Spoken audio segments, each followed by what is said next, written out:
हाँ पास्टर जी, मुझे एक प्रश्न पूछना है पास्टर जी। जी वो अपना सुसमाचार से संबंधित है पास्टर जी, मैं जी पूछ सकता जी हूँ? जी जी जी जी जैसे सुसमाचार, मैं अन्य जाति से हूँ पास्टर जी। जब मैं सुसमाचार लोगों को सुनाने जाता हूँ। जी हेलो आप बोलते रहिए। जी, तो वो लोग जो है ना, मैं कई लोगों को कई बार सुनाता हूँ पास्टर जी। तो यही पूछना चाहता हूँ कि मैं किसी आदमी को या किसी अन्य जाति को सुसमाचार सुनाता हूँ, तो एक बार में, दो बार में, तीन बार, चार बार उसको सुनाता हूँ, फिर भी उसका मन नहीं बदलता है। तो क्या मैं उसको प्रभु पर छोड़ दूं कि उसका मन बदले, कि मैं उसको जब तक प्रभु में नहीं आ जाता तब तक उसको सुनाते रहूं? जी ओके, लाइन पे बने रहे। आपका नाम क्या है? मैं राजेंद्र बोल रहा हूँ पास्टर। राजेंद्र। ओके, लाइन पे बने रहे। ओके, मैं समझता हूँ ये आखिरी कॉल होगा आज का, और जितने दर्शक देख रहे हैं आप भी सुनिएगा। एक व्यक्ति को, भाई कहते हैं, एक व्यक्ति को मैं सुसमाचार सुना रहा, एक बार, दो बार, तीन बार, 10 बार, जो भी इन्होंने बोला, तो क्या वो नहीं सुनता है? तो क्या मैं फिर से वापस बार बार उसको यही वचन सुनाता रहूं? तो मेरा सीधा जवाब है, कोई जरूरत नहीं है। आपने उनको बताया, ठीक बात है।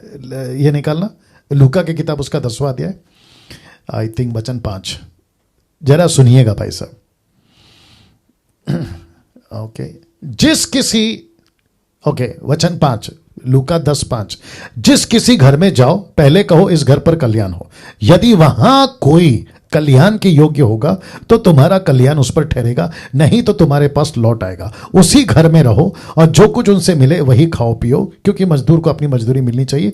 घर घर ना फिरना। जिस नगर में जाओ वहां के लोग तुम्हें उतारे तो कुछ तो जो कुछ तुम्हारे सामने रखा जाए वही खाओ। वहां के बीमारों को चंगा करो, उनसे कहो परमेश्वर का राज्य तुम्हारे निकट आ पहुंचाए। परंतु जिस नगर जाओ वहां के लोग तुम्हें ग्रहण ना करे तो उसके बाजारों में जाकर कहो तुम्हारे नगर के धूल भी जो हमारे पांव से लगी है वह तुम्हारे सामने झाड़ देते हैं।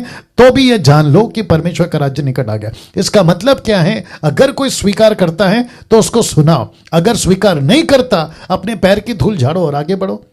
आप एक ही व्यक्ति को बार बार क्यों सुनाओगे सर?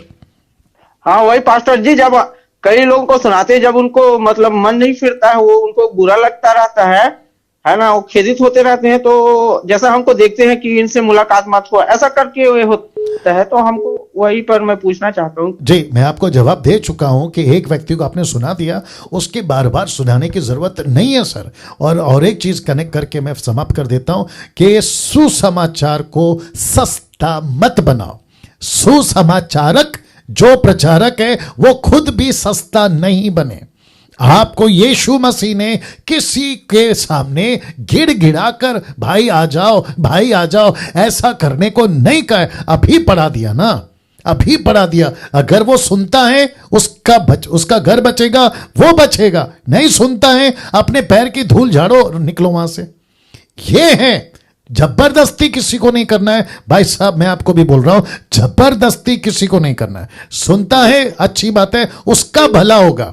और जितने हिंदू, मुस्लिम, सिख, ईसाई या जो रिलीजियस ईसाई है मैं उसकी बात कर रहा हूं, और बुद्धिस्ट, जैन, पारसी, यहूदी, आप जो भी हैं, मैं आप सबको कह रहा हूं, सुसमाचार मोहताज नहीं है आपका।